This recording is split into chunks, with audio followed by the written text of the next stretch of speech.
So now, today I'm getting ready for a lookbook shoot. A lookbook is more or less a catalog of a seasonal clothing line that's sent out to stores and buyers and so forth for a particular brand's clothing line for that season. And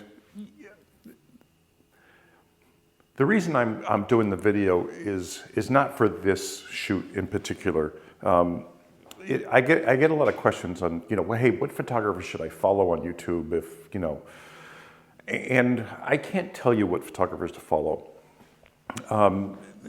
Everybody has their vision of photography. And yeah, there's a lot of people that their vision is equipment. Achieving the perfect everything is their vision of photography.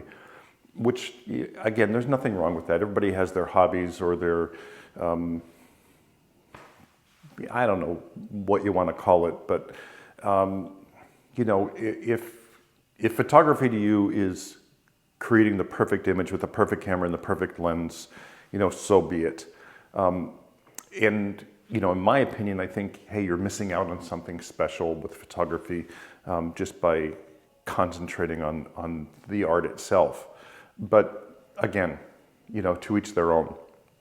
For me, like when I hear a photographer talk about photography, he goes through images, she goes through images, and she actually discusses the subject, not the bokeh, not the corners, not the sharpness.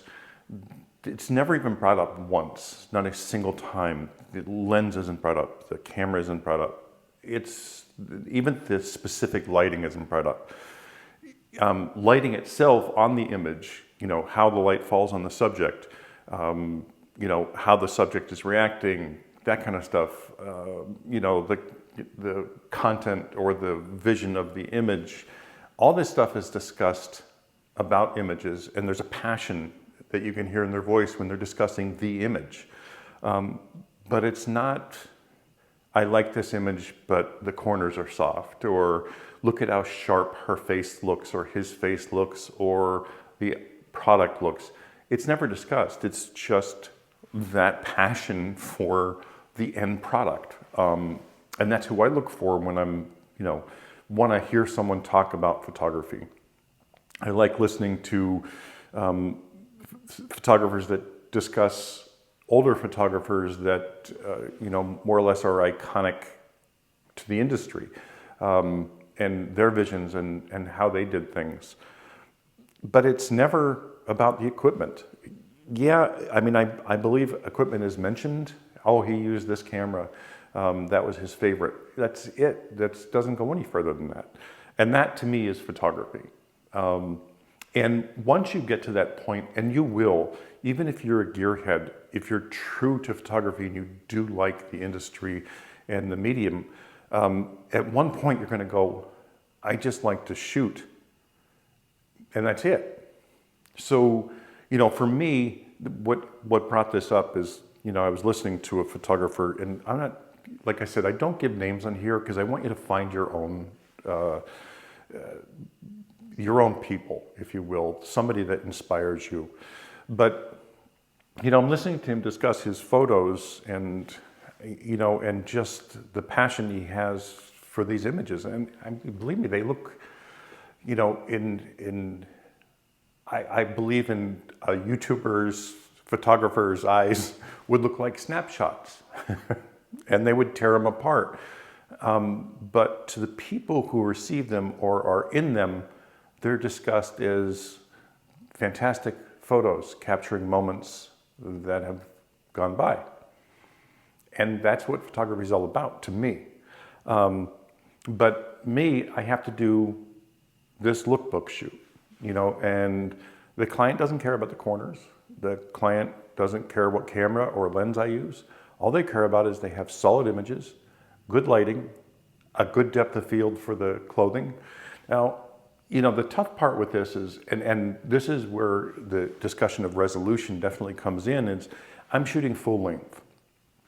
And, when I shoot full length, even 36 megapixels isn't enough for a client because they want to be able to zoom in and see that material and see the depth of the material, the color of the, and in focus from front to back.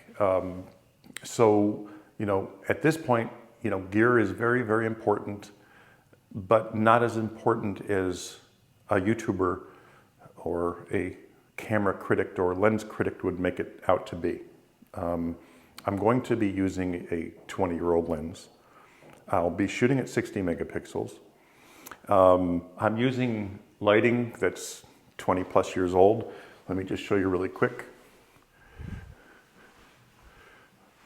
White Lightning, it's a plug-in unit. It's fantastic. Another White Lightning way up there, if you can see it, it's pointed against the wall. It's a big white wall, and it gives me what I need.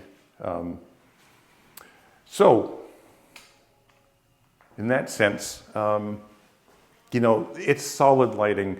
It doesn't miss. I trigger it with another light. I just use my ProPhoto remote and literally a speed light to set these off because I don't want to plug in. And I don't have, you know, separate remotes for these, so I'm just using what I have. And it allows me to use the Connect as well.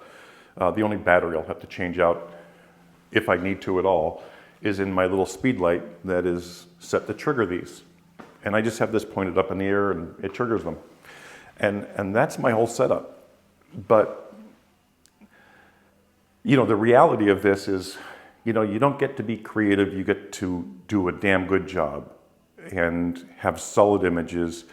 And my hardest job is to relax the models because they're not pro models because it's a smaller company and they can't afford the top end models.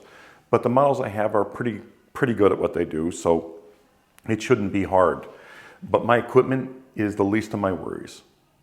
I don't have to worry about swapping out batteries or, you know, the light misfiring or anything like that. It just, these two just work. It's consistent, solid lighting. I actually have them turned down because even at ISO 64, you know, I'm up to F11 with these things powered up high. So, you know, I take them down a little bit so I can stay around 5.6 to F8, somewhere around there. You know, I'll most likely stay around F8 because even at that, you know, when you're at full length, you're going to get a little bit of softness towards the back at 5.6. But anyway, I just wanted to, you know, give you my 2 cents on this. You know, when you do find a photographer on YouTube, you'll find that someone that actually works for a living in photography. You know, I know a lot of them say they were professionals and they did this and they did that. And the reality is they started this whole thing for a YouTube channel and to make money off that. And, you know, that's what they do. Great. Good for them. Happy for them. But, you know, when you find a photographer that actually works for a living, he's not going to talk about equipment. You know, once in a while, he's going to say, hey, I really like this camera. And that's the end of it. Or, hey, this lens is really great. But they don't go into shooting brick walls because we actually don't shoot brick walls for a living. And I don't shoot charts. I say, okay, this is the focal length I need. I shoot it, and if it's good, I'm good to go. And, you know, I'll have that lens for 20, 30 years. It's simple as that. So anyway, I hope this helps. Find somebody that you enjoy listening to, that inspires you, that's, you know, not 100% gear, that's, you know, maybe 5% gear and 95% photography. And it will inspire to shoot and get out and shoot with what you have and enjoy it. Because I promise you that, you know, a great smile reaction moment or a melancholy emotional moment in a photograph is going to mean a lot more to you and to everybody else than what gear you use to capture it. Have a great day.